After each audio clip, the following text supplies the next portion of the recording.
What could we do for these young gentlemen from the age of 25 to 35 when their body's naturally slowing down? Because I think we're living in a generation that we're eating a lot more fast food, we're eating a lot more processed food. What could they do to help their testosterone grow naturally without sticking a needle inside of them? Right. So let me tell you this. So I don't take TRT. Liar. You're lying. You don't look like that naturally, buddy. No, I'm just kidding. I show my labs all the time on my podcast. Like, really? Yeah. You're completely natural? Yeah. Because I didn't want to be disrespectful, but No. you look like you're not natural. I'm completely natural. Like, I've shown my blood work probably 6 times in my podcast. Yeah, I've never done TRT. And again, I'm 47 years old. If somebody's 47 and they want to do TRT, that's a decision with your doctor. But I know lots of people who are my age or older. My testosterone is between 800 and 900 total. Like, the idea.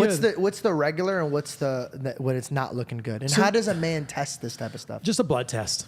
Yeah, it's a morning blood test. It's generally a fasted blood test, but it doesn't have to be. It's usually before 8 a.m. in the morning. Testosterone has a circadian rhythm, so it's highest in the morning, and then it drops down at night. The circadian rhythm, does that have to do with the moon and how you sleep? It just has to do with a day-night cycle. Yeah. So that actually affects your testosterone? Absolutely. So if I'm fatigued, my gut is like beat up, and I'm always on the move and I'm eating terribly, can that affect my testosterone? 100%. And not sleeping affects your testosterone because you get signals from your brain. The pituitary gland sends signals to your testicles to make testosterone. This is FSH, FH, FSH, and LH, right? So these two hormones, follicle stimulating hormone and luteinizing hormone. If you really want to understand what's going on with your testosterone, you have to check the brain signal and the testicle signal. I got to ask a question. It might be personal. Are signs of that like you're just not getting it up? It can be. Because what happens if like you're getting it up just like a teenager, but like could you still have testosterone issues? Yes, you still could have testosterone really? issues. Yeah. And you have no problem getting it up and you could have testosterone issues? Yeah, and that might manifest as low libido or trouble gaining muscle or trouble with mood. Yeah.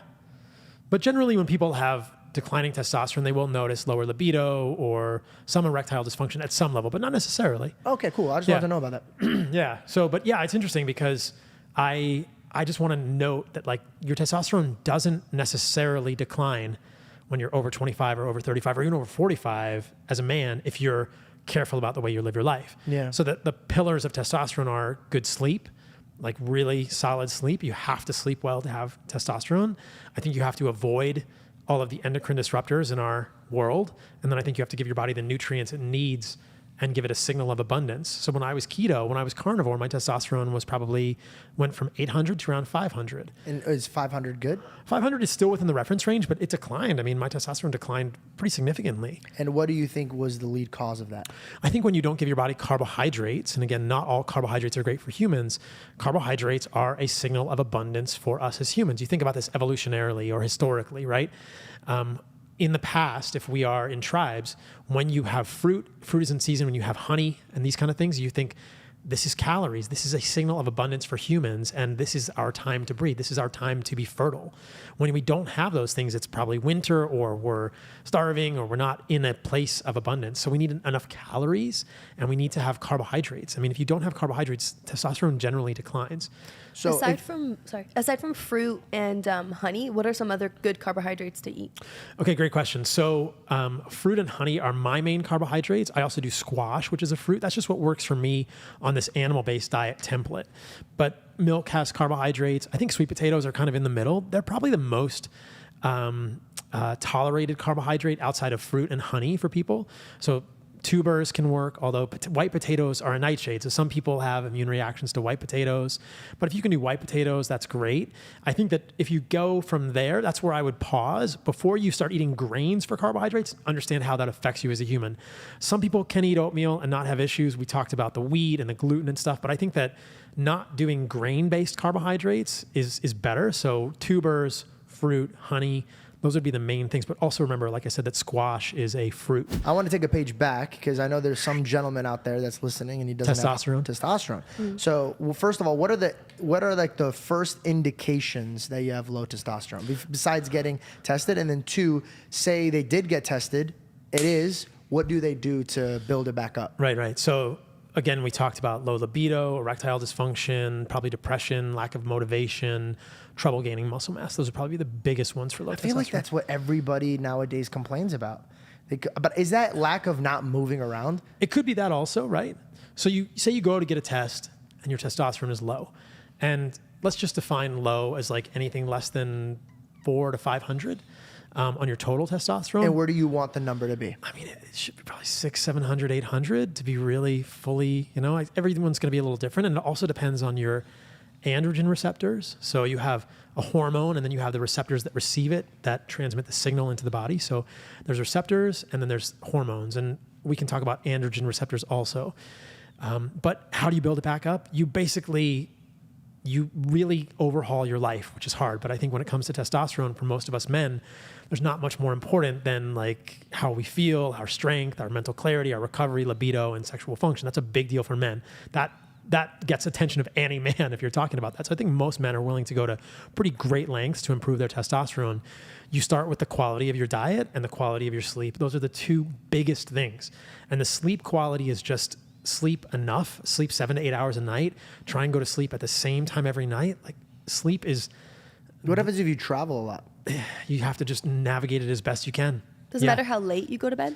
It's probably... It's hard to say. It's hard to say in the literature. I think if you're consistently going to sleep at the same time, even if it's late, it's not ideal, but you can use one of the bands and just monitor your sleep quality and see how you feel. But if your testosterone is not great and you're going to sleep really late, you might try and move it earlier in the day. And you want to get up at about the same time and you want your sleep to be really high quality. Do you have a cutoff on when you eat?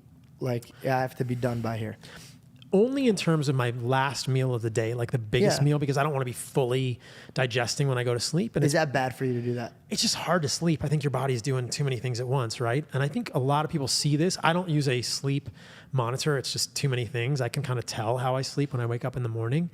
But I think most people can tell, or if you use a band of some sort to monitor your sleep, usually you see declining sleep scores when you eat too close to sleeping or when you drink before sleep. So alcohol is going to interrupt your sleep architecture as well. So you have to really protect your sleep. And that is not sexy in like the traditional sense, but it's very sexy in terms of hormones and sexual performance and all these things.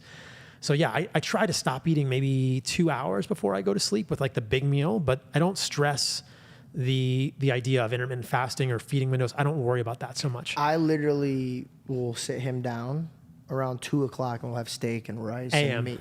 Yeah. And then I'll go to bed around like 4. Yeah, I heard you say that on the Barbara O'Neill podcast. I mean...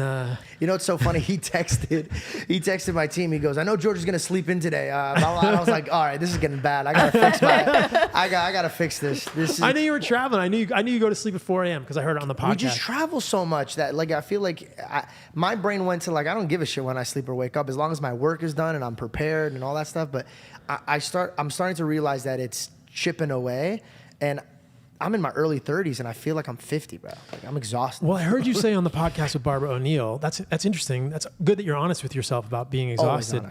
You said on that podcast that you were like looking at your phone, you went to sleep at 11 o'clock one night. Yeah. And you felt really good. Really good. There's a hint for you. I mean,